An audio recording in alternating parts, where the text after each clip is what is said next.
예수 그리스도의 고향은 나사렛입니다. 출가하시고 그리고 하나님 나라를 선포하기 시작한 곳은 갈릴리 호수 부근 마을들입니다. 이 두 번 모두 지리적으로 예루살렘에서 이제 한참 북쪽으로 떨어진 곳입니다. 복음서 설명에 따르면 예수님은 가끔 그 남쪽에 주로 정치와 종교에서 권력을 가진 사람들의 그 본거지인 이 예루살렘을 가끔 방문하신 것 같습니다. 오늘 설교 본문인 요한복음 10장 22절에서 30절에 묘사하고 있는 사건도 예루살렘을 방문했을 때 일어난 것입니다. 예수님이 예루살렘 성전에 들어가셨어요. 성전에 건물도 있고 몇 가지 부속 건물도 있고 마당도 여러 가지 있는데 몇몇 곳을 다녀보셨겠죠. 솔로몬 행각에 이르렀을 때입니다. 유대인들이 예수님을 둘러싸고 다음과 같이 질문했습니다. 당신이 언제까지나 우리 마음을 의욕하게 하려 하나이까? 그리스도이면 밝히 말씀하소서. 당신의 정체를 밝혀라. 당신이 그리스도인지 아닌지 소문만 무성한데 당신 입으로 직접 밝혀라 하는 그런 요구입니다. 이와 연관된 이야기가 마태복음에 두 군데 나옵니다. 마태복음 11장 2절에 따르면 감옥에 갇혔던 세례요한이 제자들을 예수님에게 보내서 당신이 바로 오실 그분입니까? 아니면 우리가 또 다른 일을 기다려야 됩니까? 당신은 메시아냐? 메시아 그리스도는 똑같은 말이에요. 히브리어에서 헬라어로 바꾼 게 이제 메시아에서 그리스도라고 부르는 겁니다. 똑같은 단어예요. 그렇게 질문했다고 합니다. 마태복음 16장 13절 이하에 따르면 예수님이 제자들에게 이렇게 묻습니다. 사람들이 인자를 누구라고 하느냐? 나를 누구라고 하느냐? 이 예수의 정체에 대한 질문 이제 많이 있었던 거죠. 제자들이 이렇게 대답합니다. 더러는 세례요한, 더러는 엘리야, 어떤 사람은 예레미야나 선지자 중에 하나라고 합니다. 여러 소문들이 무성했던 거예요. 이 대답을 듣고 예수님은 다시 제자들에게 그러니까 너희들은 나를 어떻게 생각하냐 이렇게 다시 물었다고 합니다. 상황은 조금씩 다르긴 하지만 예수님이 과연 메시아인지 즉 그리스도인지 구원자인지 아닌지에 대한 그런 데에서 유대인들이 아주 궁금하게 생각했다고 하는 것만은 분명합니다. 유대인들은 메시아를 기다리는 대표적인 민족입니다. 구약에는 이런 메시아 사상이 근본을 이루고 있습니다. 그들이 그리스도를 기다리는 이유는 다 아시겠죠?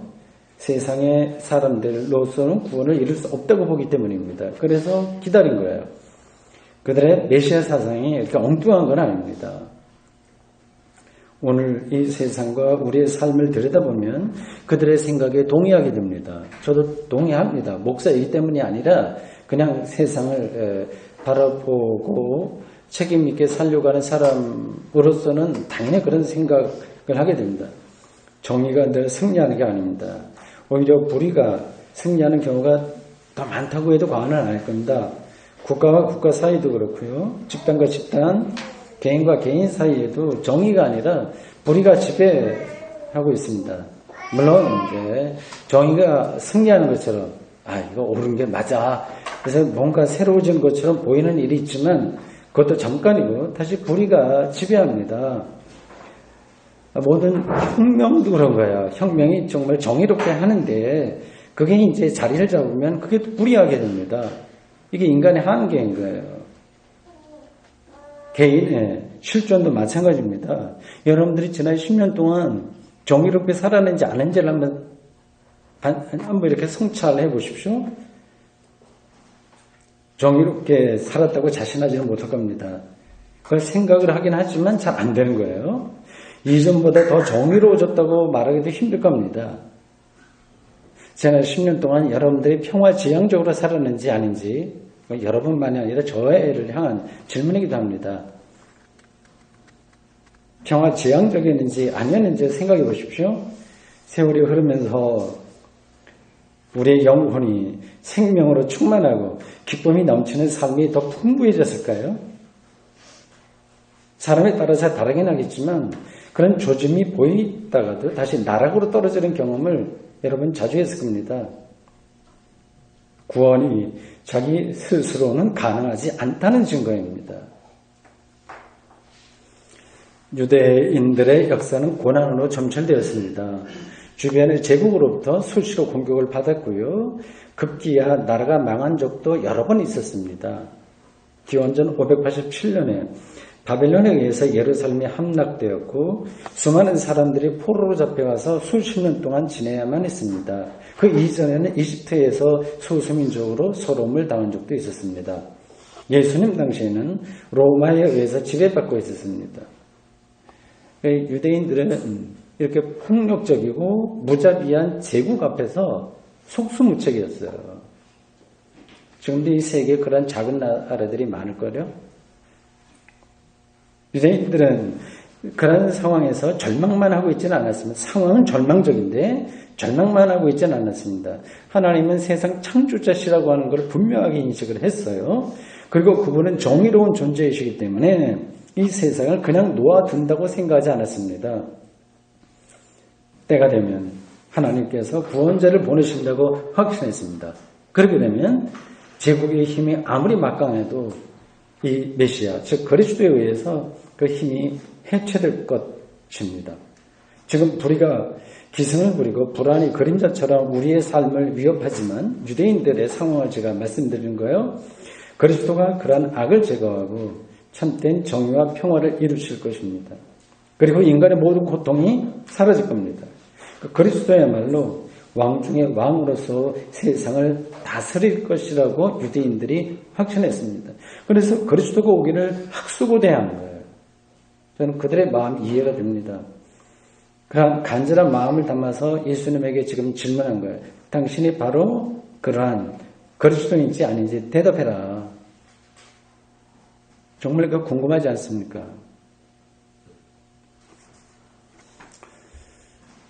유대인들은 오늘도 똑같이 그러한 질문을 기독교인들에게 합니다. 대표적인 유대계 학자인 마틴 부부가 그렇게 말했어요. 당신들, 기독교인들을 향해서 한 말입니다. 당신들이 예수를 그리스도로 메시아로 믿냐? 그럼 증거를 대라 하는 거예요. 예수가 그리스도라고 한다면 예수 이후에 세상이 뭔가 달라졌어야 되는데 아무것도 달라진 거 없지 않냐. 의로운 자들이 여전히 고난을 당하고 장애로 태어난 아이들도 계속되고 세월호 참사도 일어나고 불의가 여전히 힘을 발휘하는 이 역사 앞에서 어떻게 예수가 그리스도라고 말할 수 있느냐. 예수가 그리스도라는 증거가 뭐냐. 이렇게 도전하는 거예요. 여러분들은 뭐라고 대답하시겠습니까?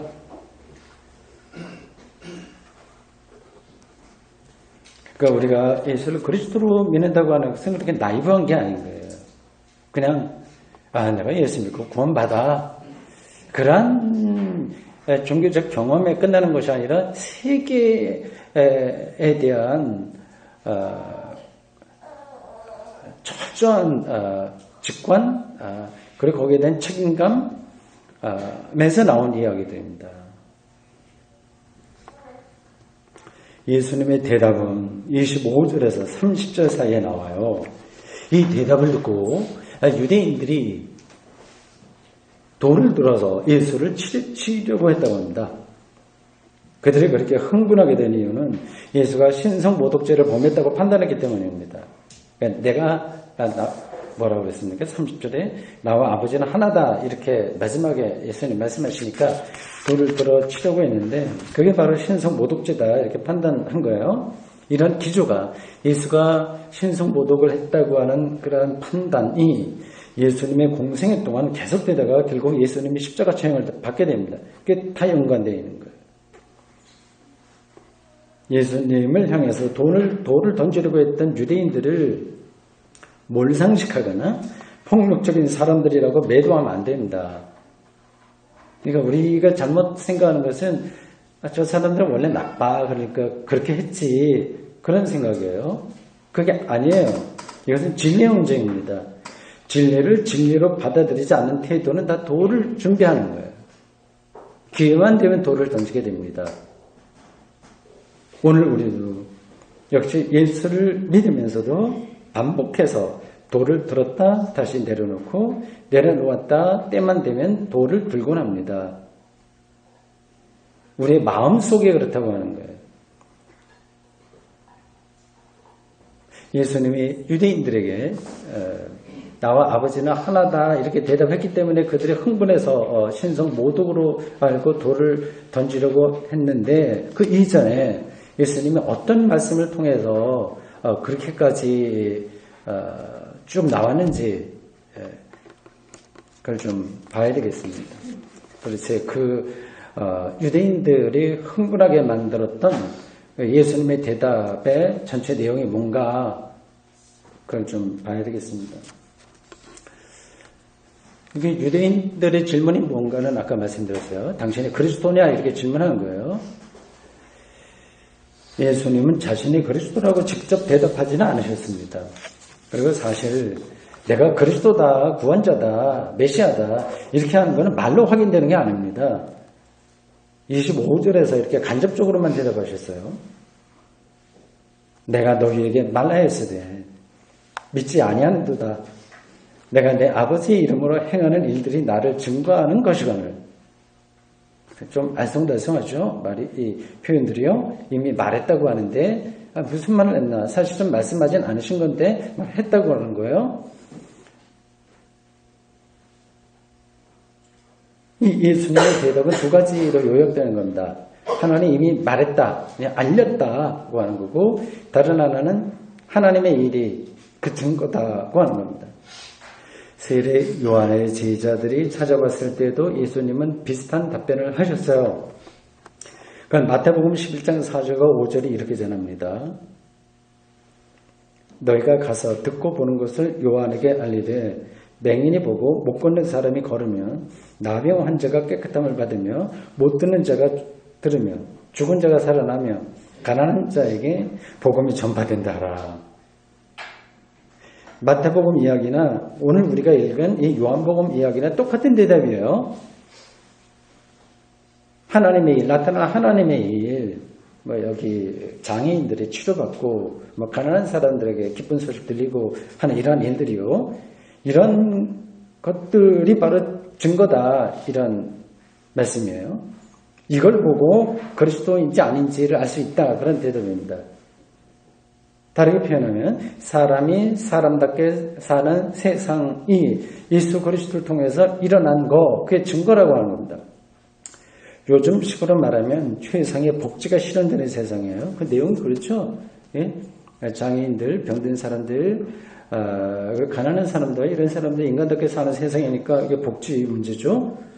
예수가 그리스도인지 아닌지는 다른 게 아니라 바로 이런 일, 예수에게 일어난 이런 일을 보고 알 수 있다고 하는 겁니다. 그래서 복음서가 예수님이 공생애 동안에 그런 일 많이 한 거 자세하게 설명하잖아요. 그 이유도 바로 거기에 있습니다. 그게 바로 증거다고 하는 겁니다.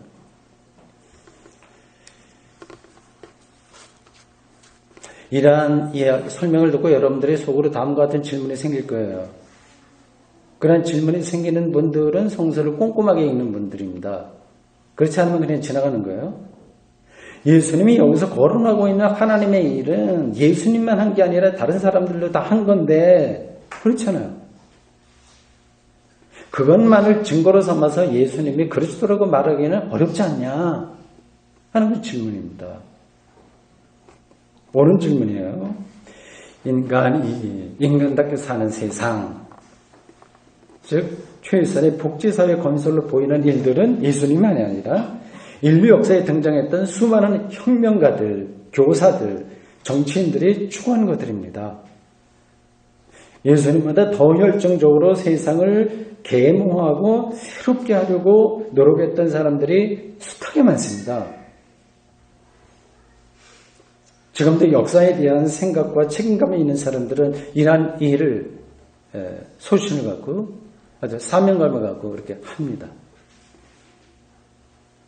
근데 그런 것만 갖고 예수가 그리스도라고 하는 증거가 되냐 이런 질문이 나올 수 있는 거예요. 잘 생각하셔야 됩니다. 이 본문에서 중요한 것은 복지사회 건설로 보이는 그러한 일들에 초점이 있는 게 아니라 그러한 일을 행하는 예수에게 초점이 있는 것입니다. 그게 그거 아니냐? 그게 그거가 아닙니다. 그렇게 귀하고 멋진 일들은 증거일 뿐인 거예요. 핵심은 그런 증거가 가리키는 예수 그리스도라고 하는 실체입니다. 예수가 그리스도라고 하는 사실이 우선적인 것이고 그게 본질적인 것이고 증거는 그를 뒤따르는 것뿐입니다. 비유적으로 설명하면 증거는 달을 가리키는 손가락과 같습니다. 손가락이 없으면 사람들이 달을 볼 수 없으니 그런 증거들을 말해야 되긴 하지만 그럼에도 불구하고 중요한 것은 달이지 손가락이 아닙니다. 겉으로 보이는 증거만으로 실체를 저절로 알 수도 없어요. 그러니까 예수 그리스도라고 하는 실체가 어떤 사람에게는 실체로 보일 수도 있지만 또 어떤 사람들에게는 보이지 않을 수도 있습니다. 이게 이제 신앙의 문제만이 아니라 세상 살이의 아주 기본이기도 합니다. 예를 들어서 자연의 신들을 아무리 봐도 마음에 감동이 없는 사람들이 있어요. 마음이 이제 다른 데 빼앗겨 있는 거죠. 사람이 죽는다는 명백한 사실을 아는데도 천년백년 살 것처럼 생각하고 행동하는 사람들이 적지 않습니다. 부자와 거지 나사로 비유해서 누가복음 16장 19절에서 31절 예수님은 사람들에게 죽었던 사람들이 다시 살아나서 자기 가족에게 말을 해도 진리를 깨닫는 게 아니다고 하셨어요. 뭐 기적? 죽었다 산 사람들 이런 걸로 근본을 깨닫는 게 아니라고 하는 거죠. 유대인들은 예수님을 직접 대면해도 믿을 수가 없었습니다. 좀 복잡하죠. 똑같은 예수님을 그리고 똑같은 예수님의 행동을 그 증거들을 보았는데도 왜 어떤 사람들은 예수님을 그리스도로 받아들이고 어떤 사람들은 받아들이지 못하는 것일까요? 예수님은 26절과 27절에서 이렇게 대답하십니다. 굉장히 파격적인 대답이십니다. 너희가 내 양이 아님으로 믿지 아니하는 듯다. 내 양은 내 음성을 들으며 나는 그들을 알며 그들은 나를 따르느니라. 인식의 문제예요. 인식론이라고 할 수 있습니다. 예수 그리스도를 바르게 인식할 수 있느냐 없느냐를 내 양이라고 하는 이 낱말로 표현합니다. 아주 강렬하죠. 내 양이니까 내 말을 알아듣는 거고 또 어떤 이들은 내 양이 아니니까 믿지 못한다고 하는 겁니다. 양은 목자의 음성을 알아듣고 목자에게 자기의 운명을 맡깁니다. 양과 목자의 비유가 요한복음 10장 4절 이하에 나옵니다. 나는 선한 목자라 나는 내 양을 알고 양도 나를 아는 것이 아버지께서 나를 아시고 내가 아버지를 아는 것 같으니 나는 양을 위하여 목숨을 버려놓으라. 14절과 15절입니다. 내 양이라는 표현은 목자와 양의 특별한 관계를 가리킵니다. 전적인 신뢰인 거예요. 영혼의 신뢰인 거예요. 이런 관계에서만 예수님을 그리스도로 믿을 수 있습니다. 그렇지 않으면 아무리 기적이다 뭐다 요란스러운 거 봐도 되지가 않습니다. 근데 또 어떻게 생각하면 이 내 양이라고 하는 표현은 좀 불공정해 보여요. 내 양에 속하지 않은 사람이라고 한다면 제가 예수 그리스도를 믿지 않은 것도 자기 책임이 아닐 수 있는 거예요. 이미 다른 양이니까요. 칼빈의 예정론도 이런 비판을 받습니다. 칼빈이 그런 얘기 했잖아요. 구원받을 자가 이미 예정되어 있고 구원받지 못하고 저주받을 자가 예정되어 있다. 보통 그래서 이중 예정 이렇게 하면서 비판을 받습니다. 내 양이라고 하는 이런 표현 그리고 칼빈이 얘기하고 있는 예정론이라고 하는 것은 어떤 부류의 사람들을 배제하려고 하는 것이 아니라 예수를 그리스도로 이해하고 받아들이는 행위가 신비로울 정도로 심층적 사건이라고 하는 뜻입니다. 여러분들도 다 경험하는 것이겠지만 이 신앙의 신비를 어떤 사람에게 강요할 수가 없어요. 설명으로도 안 돼요. 가족에게, 남편과 아내에게 가능하지 않을 겁니다. 자식에게도 가능하지 않을 거예요. 부모에게도 가능하지 않습니다. 억지로 진리를 깨닫게 할 수는 없습니다. 이런 점에서 신앙 역시 은총인 거죠. 그 은총의 신비를 내 양이라고 하는 말로 표현한 거예요. 그 은총이 아니면 신앙이 발생하지 않습니다. 그래서 예수님은 오늘 본문에서 유대인들을 향해서 내 양이 아니므로 너희가 나를 믿지 않는다 이렇게 말씀하셨습니다.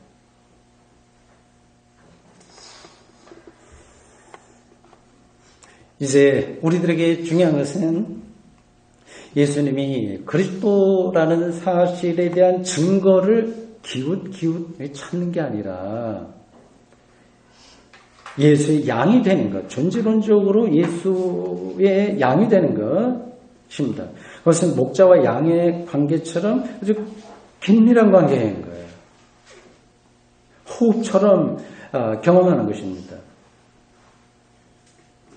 어떻게 해야지 이게 가능할까요? 그리고 이런 경험이 여러분들에게 언제 어떻게 그리고 지금 어느 상황에 있는지 진짜 궁금합니다. 1차적으로 생각하시는 것은 교회 생활이에요. 교회 생활, 두루두루 여러 가지요.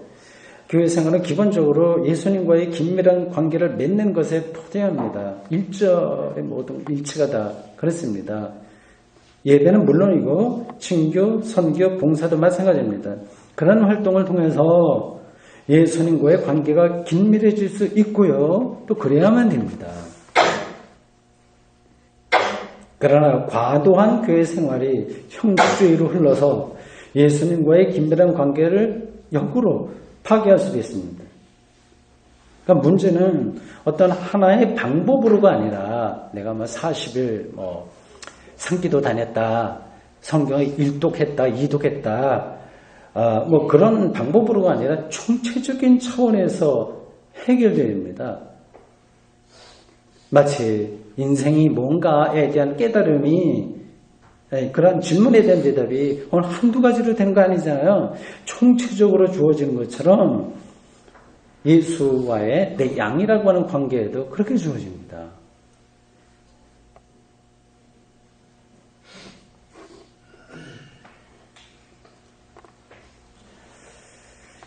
우리가 예수와 양과 목자처럼 그런 긴밀한 관계에 들어갔다고 하는 사실을 확인할 수 있는 길은 무엇일까요?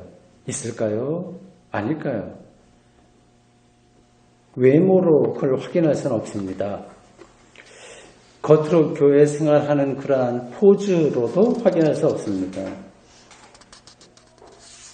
예수님도 본문에서 그걸 직접적으로 말씀하지는 않으셨어요. 다 간접적으로 알 수 있는 말씀이 있습니다. 다행스럽게도요. 28절에서 이렇게 말씀하셨습니다. 내가 그들에게 영생을 주노니 영원히 멸망하지 않을 것이요 또 그들을 내 손에서 빼앗을 자가 없느니라. 내 양에게 영생을 준다. 아무도 내 손에서 빼앗을 자가 없다는 약속입니다. 이 말씀에 따르면 내 양인지 아닌지를 알 수 있는 근거는 영생입니다. 영원한 생명, 궁극적인 생명, 종말론적인 생명. 그 영원한 생명은 오직 예수 그리스도를 통해서만 주어지는 겁니다. 왜 그럴까요? 예수님이 하나님과 동일한 정권을 가진 하나님의 아들이기 때문입니다. 이 영생은 소유를 불리거나 권력과 명예를 높이는 것으로 결코 주어지지 않습니다. 이걸 구체적으로 더 설명을 하라 그러면 제가 1시간 동안 더 할 수 있겠습니다. 이게 뭔지를.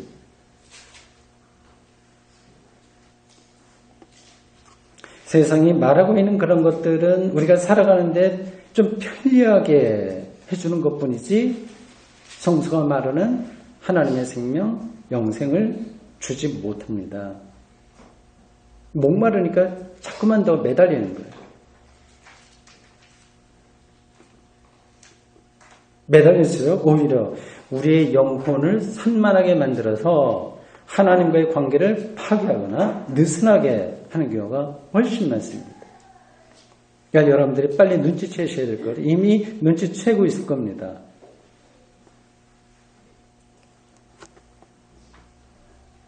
당신이 지금 설교자로서 말하는 그 영생이라고 하는 건 너무 추상적이어서 손에 잡히지 않는다. 그 속으로 생각할 분들이 있을 거예요.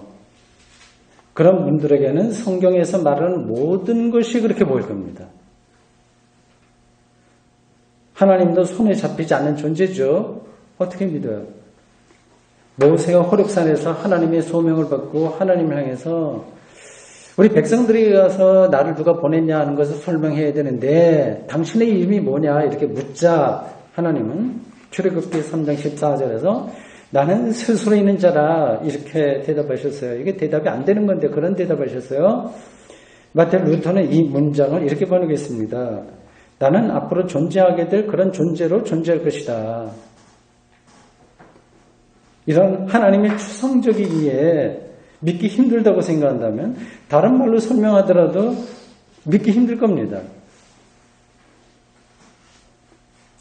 이게 인간 이성의 제한이기도 합니다. 한계죠. 그 자신의 경험을 넘지 못하는 거예요. 속된 표현으로 우물 안에서만 세상을 보는 것처럼 자기의 세계 경험, 인간관계 그런 것으로만 뭘 판단하기 때문에 성서가 말하는 이러한 세계가 들어오지가 않는 거예요.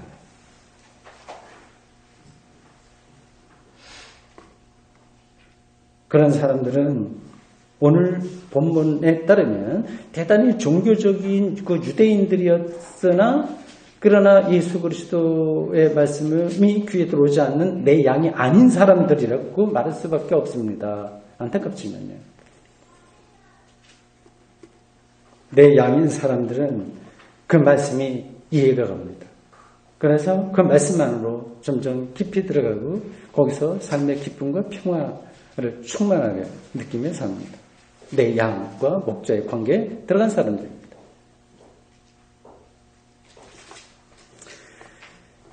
사랑하는 성도 여러분, 오늘도 세상은 교회를 향해서 예수가 그리스도라는 사실에 대한 증거를 대라고 요구합니다. 보이게 보이지 않게요. 교회가 세상을 바꿀 만한 힘이 있느냐 하는 그런 도전입니다. 교회는 그런 증거를 보여주려고 안간히 묻습니다.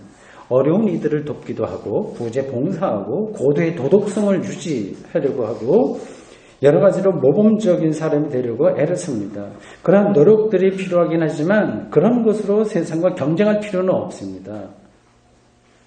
그런 일들은 시민의 한 사람으로서 정상적인 사고를 하고 있는 사람으로서 인격적인 존재로서 역사 앞에 책임을 지는 그런 인격자로서 마땅히 감당해야 될 일이지 교회가 발벗고 나서서 해야 될 일은 아닙니다. 중요한 것은 그런 증거들을 보여주기 위해서 애를 쓰는 게 아니라 과연 내가 예수의 양인지 아닌지에 집중하는 일입니다. 양이 목자의 음성을 듣고 따라가듯이 우리가 예수를 그리스도로 구원자로 생명의 완성자로 경험하고 있느냐에 집중하는 일입니다. 그렇습니다. 예수가 그리스도라고 하는 사실에 대한 증거는 밖에 있는 게 아니라 여러분 안에 있습니다. 목자의 음성을 알아듣고 따라가는 양처럼 예수님을 생명으로 경험하는 것입니다. 그런 사람들에게는 종말의 영원히 종말의 예수의 재림 때 영원한 생명이 주어질 것이며 이미 지금 여기서 비밀한 방식으로 그 생명이 주어졌습니다. 아멘. 기도하겠습니다. 주님, 오늘 저희들 2000년 전 유대인들의 질문, 네가 그리스도냐, 기만하는 거냐, 뭐냐 이렇게 따져묻는 유대인들에게 주신 예수님의 답변의 말씀을 들었습니다. 내 양은 내 말을 알아듣고 나는 그들을 위해서 생명을 바치며 영원한 생명을 허락하신다고 하는 정말 우리가 신뢰할 만한 말씀이었습니다. 우리의 영혼을 한 곳으로 집중하여 예수가 우리의 그리스도라는 사실을 주님의 양으로서 잘 알아 새기고 순종하며 따르는 사람들 되도록 저희를 붙들어 주십시오. 예수님의 이름으로 기도합니다. 아멘.